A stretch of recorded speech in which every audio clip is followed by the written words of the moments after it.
ये स्टूडेंट्स, हमारा next topic है पार्टनरशिप डीड। जो हमारी पार्टनरशिप डीड है, ठीक है, बस इसमें से सिर्फ एक क्वेश्चन ही हमेशा आता है कि जो अदर नेम है हमारी पार्टनरशिप डीड का वो क्या है? Article of partnership. जैसे हमने +1 में आर्टिकल ऑफ एसोसिएशन पढ़ा हुआ है ना, एओए, तो इसे एओपी बोल देते हैं, AOP, article of partnership. The other name of हमारी पार्टनरशिप का जो अदर नेम है वो आर्टिकल्स ऑफ पार्टनरशिप है। बस इसका एक ही क्वेश्चन बना करता है पेपर में। अब आपको बस नॉलेज के लिए पता होना चाहिए कि जो हमारी पार्टनरशिप डीड है वो होती क्या है। पार्टनरशिप डीड जो है वो एक रिटन एग्रीमेंट होता है। वो ऑरल भी हो सकता है, रिटन भी हो सकता है, ठीक है। और ये हमारी बेसिस होती है पार्टनरशिप की।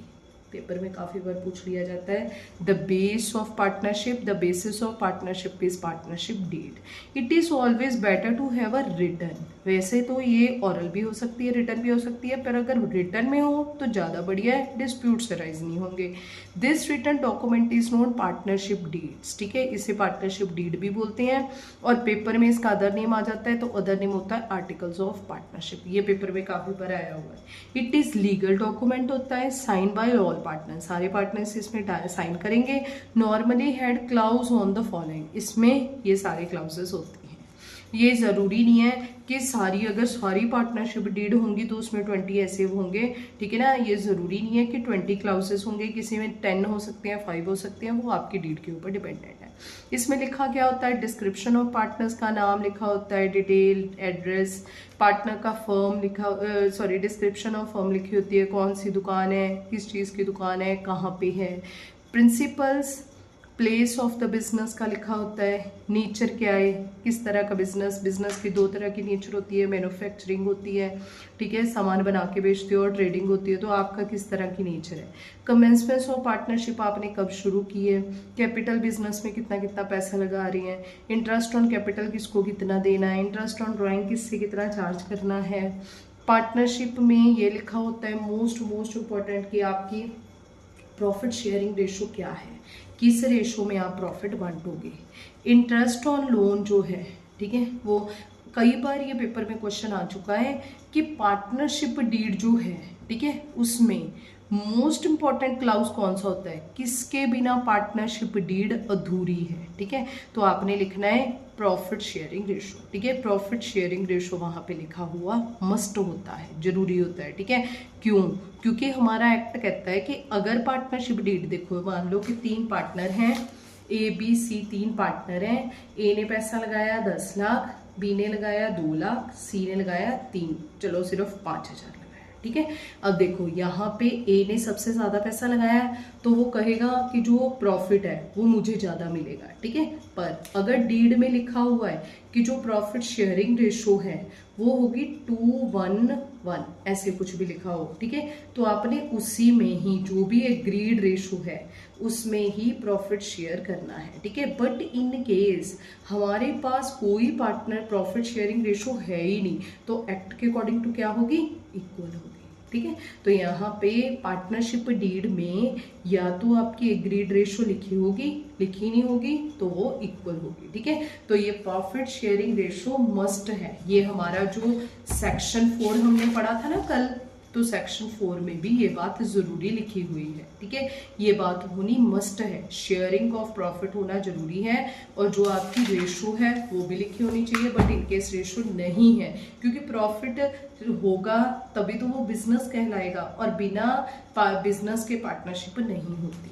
नेक्स्ट है भी इंटरेस्ट ऑन लोन, हम अभी पढ़ के हटे हैं कि वो लिखा होगा, अगर नहीं लिखा हुआ तो हमने कितना देना है पार्टनर को? 6% पर एनम, ठीक है। नेक्स्ट है रेमुनरेशन। रेमुनरेशन सैलरी कमीशन, वो लिखी होगी कितनी सैलरी देनी है, कितनी कमीशन देनी है अगर कोई एक्स्ट्रा एफर्ट्स कर रहा है, ठीक है। बट इन केस नहीं लिखी हुई तो नॉट एग्रीड, देनी ही नहीं है, ठीक है। नेक्स्ट है वैल्यूएशन ऑफ गुडविल। हमने जब भी अपनी गुडविल जो है वो वैल्यूड करनी है, वैल्यूएशन करनी है हमारे गुडविल की, ठीक है, वो हम चलो नेक्स्ट चैप्टर में पढ़ेंगे, ठीक है। इसकी इंपॉर्टेंस नेक्स्ट चैप्टर में, अभी आपको पता नहीं चलेगा। नेक्स्ट है वैल्यूएशन ऑफ एसेट्स, ठीक है, यहाँ पे हम एसेट्स की भी वैल्यूएशन करेंगे।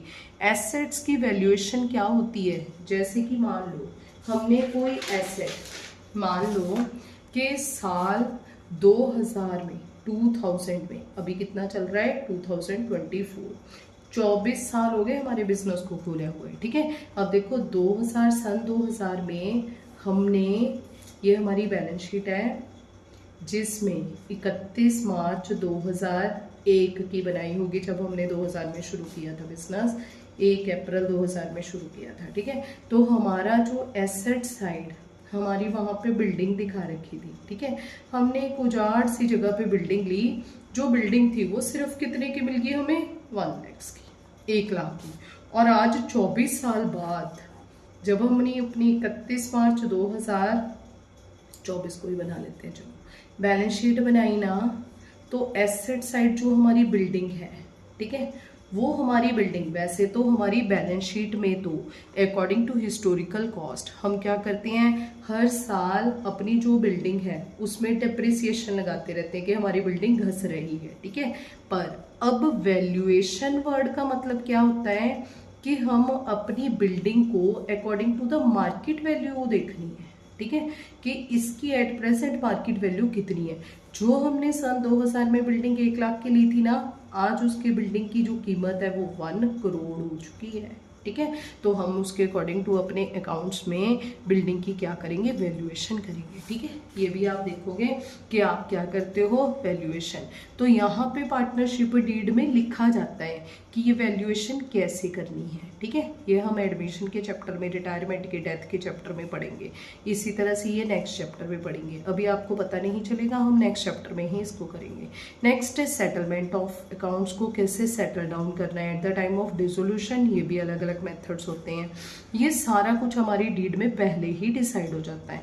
अकाउंटिंग पीरियड कौन सा होगा, 31 मार्च होगा, या हमारे पास 31 जो है वो दिसंबर होगा, ठीक है।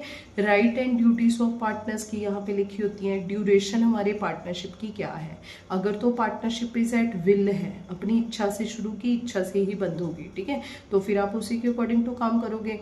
और अगर हमारी जो पार्टनरशिप है वो हमारी एक पर्टिकुलर पार्टनरशिप है, एक पीरियड के अकॉर्डिंग टू 5 साल 10 साल के लिए शुरू की है, या कोई पर्टिकुलर वेंचर के लिए शुरू की है, अगर वेंचर कंप्लीट हो गया है या टाइम पीरियड कंप्लीट हो गया तो आप बंद कर दोगे। बैंक अकाउंट ऑपरेशंस, ठीक है, कैसे आपने बैंक अकाउंट्स ओपन करने हैं, ठीक है, ज्वाइंटली ओपन करने हैं, सेपरेटली ओपन करने हैं, फर्म के अकॉर्डिंग टू करने हैं, ये भी हमारी डीड में लिखा होगा। Death of partner, in case of partner की डेथ हो जाती है, ठीक है, तब भी आपने कैसे सेटल डाउन करने हैं। सेटलमेंट ऑफ डिस्प्यूट्स, ठीक है, और अगर किसी का झगड़ा हो जाता है किसी भी पार्टनर्स का, ठीक है, तो वहां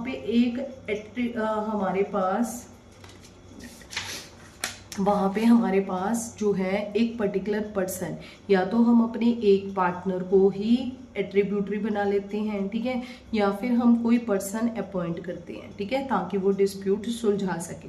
तो dispute if any among the partners how they shall be settles, ठीक है, वो भी हमारी डीड में लिखा होता है सारे, ठीक है। तो ये हमारी डीड थी। नेक्स्ट टॉपिक हम कल करते हैं।